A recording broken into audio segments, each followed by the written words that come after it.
What is up, Watch fam? Happy Friday, happy New Year's Eve, and welcome to Liquor Run. I am Christian from Theo and Harris, and you are Rolly from Theo and Harris. So, well, happy New Year, happy New Year, Happy New 2017. Year. All right, this is a big thing. This is big days for us. Big day. Year ahead. As we always say on this day, next year is going to be the year. It's going to be the year. It's going to be the year, right? So this year, next year, it's going to be big. So that's it. It's going to be great. It's going to be great. So what's going on? What are we doing? What are we doing here? Well, we're getting ready tomorrow to have a big bash. Yep. Here, right? We're going to have a lot of people, friends. Yep. We'll be celebrating. Yep. And we go to the shop. Yep.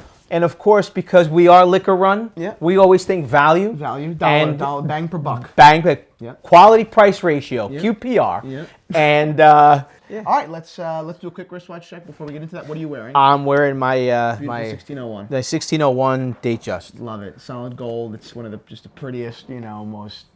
I don't know. I think they're beautiful. They're enchanting watches. I am wearing a chronograph signed Alsta. I'm sorry, not Alsta. Alsta was last week. This is an Actua. So those name brands don't mean all that much, but it's the movement. It's Zeron movement. It's really great stuff. So beautiful. I love the size of it. I love the lugs. I mean, it's got an amazing wrist presence, right? It's not one of those tiny chronographs. So I love it. What do you think? I love it. Pretty, right? It's pretty. All right, so let's jump into today's episode. Picked out a Spanish cava. Which is awesome. Cava. That's awesome. Obviously, when the ball drops, I don't know, we always have, and most families do, most parties do, it's champagne, right? Everyone pops open a bottle of French Bubbly and does a celebration, and they feel rich, just for, if only 5 minutes. Yes. And that's that effervescent moment, and the wine reflects that pretty well. But I'm glad that you went with something a little bit against the grain. I'm really glad you went with something that's Spanish and not French. So let's teach, well, you can go ahead and teach some viewers a little something about this cava. All right, so a few weeks back, we talked about Prosecco and Northern Italy's sparkling wine. Today, we're going to finish off 2016 talking about cava. Yep, I love cava because it is dry, like champagne. It can be yeasty. It has some beautiful fruit.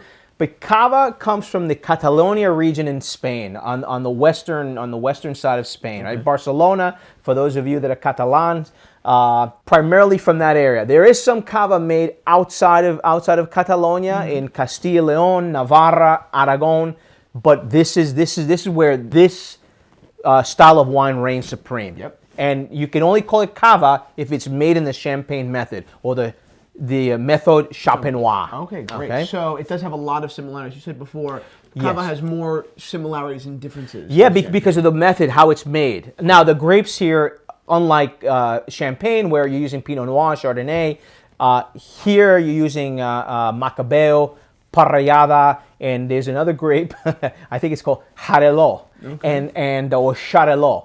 And that's what they used to blend for these grapes. And the reason why that happened was because back in the middle of the 1800s, Spain had a big problem with phylloxera, that louse in the ground that basically ate up a lot of the vines. Interesting. And so they had to replant, and so they started using these grapes to substitute. The rebirth. And so they started doing this type of wine after they planted these grapes. How much was this bottle? This wine was $13. Wow. $13. Now, for those of you that may not be so familiar with cava, you're probably very familiar with Freixenet or Codorniu.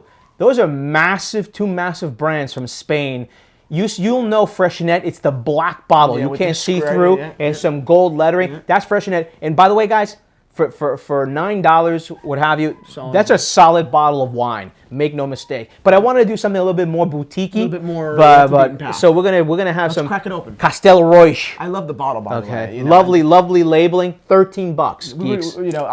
When it comes to wine, obviously he's very critical and he's always picking. Okay, I know this grape, this producer, blah. When it comes to booze, we're a little bit less critical. You drink what you like, but when you're trying something new, at least how we feel, and when we go to the liquor store, it ends up being which bottle, appeals to us, aesthetically, and a lot of the time, I mean, it makes the world a difference. So this bottling, I think, is beautiful. Beautiful. It's very rich. Yeah, rich. Which in this context is perfect. Oh, I'm gonna use the little hanky. Yeah, here we go.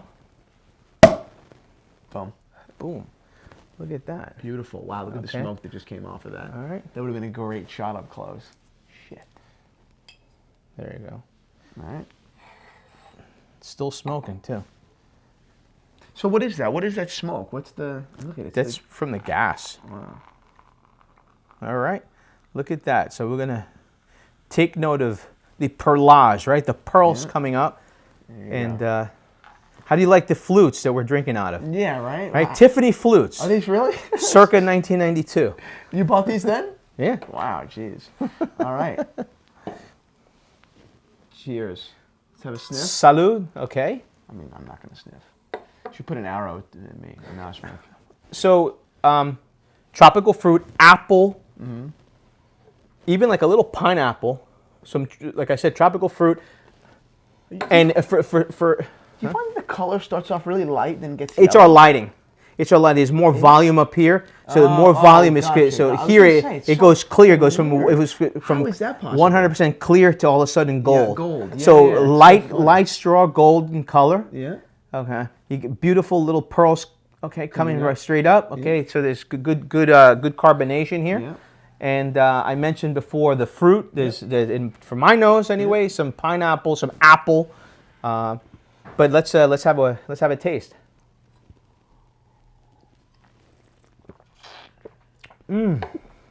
Oh, yeah. Man, That is delicious. guys, this is so good. There's no fudging this. You know, don't get me wrong, the celebration, the New Year's, ball dropping, it's great. Everything happens so fast, you don't really get a moment to enjoy it. This is a wine that you could absolutely just enjoy. This is delicious. First Delicious. sip, you know, I'm already loving it. Absolutely great. I'm gonna not say much right now and drink a little bit more.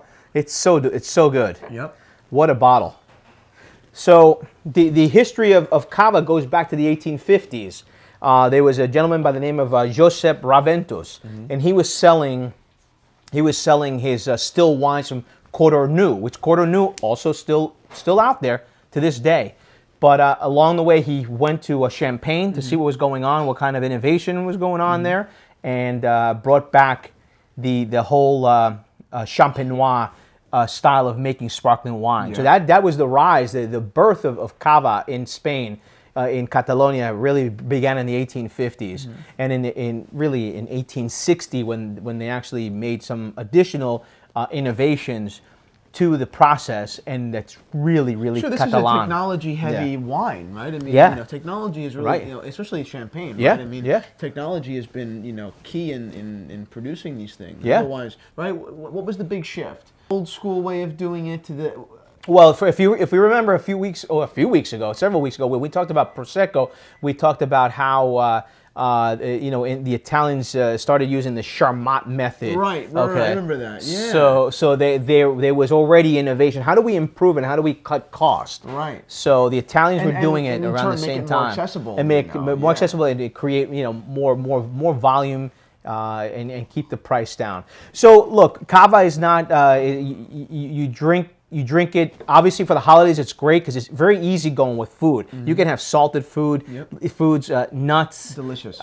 It is delicious. It is such a food, really so friendly, isn't it? Food friendly, yeah, absolutely. Yeah. I mean, just because I'm in the party kind of like, mindset, you could basically pick on anything and drink this. I mean, I'm sure really anything from pork to, really anything I was tasting and really complement it really well. Yeah. I don't mean to say that it's mild or unimposing. It's just so like enjoyable that I just don't see, and it's so unoffensive that I can't see anything, going in my mouth and saying, oh shit, I shouldn't have mixed that. Right. I don't know, this is delicious. I'm loving it. Yeah.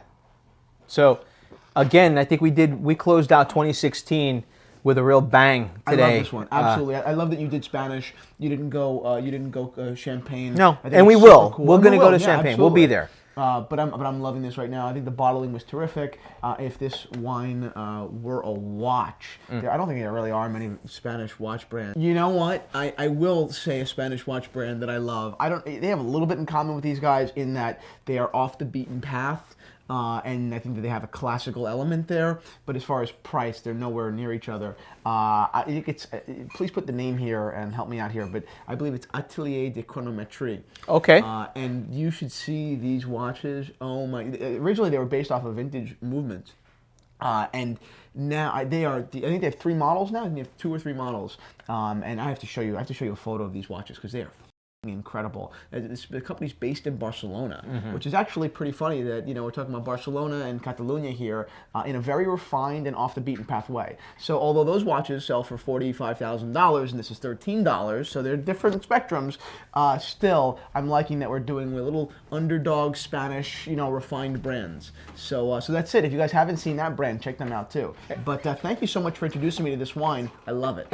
Thank you guys for watching the past few months of Liquor Run. I think the 2016 was a pretty fun experimental year. Yeah. And in the new year, we're going to be exploring obviously new watches, but new wines. In a new way, I think. We're going to change it up a little bit and incorporate some food and cheese. I'm just super excited. We were talking about this the other day. Yes. I'm super excited to continue. Thank you guys so much for watching Liquor Run. Happy New Year. And that's it, guys. Cheers. Cheers. Feliz Año Nuevo. Feliz Año Nuevo. Bon année.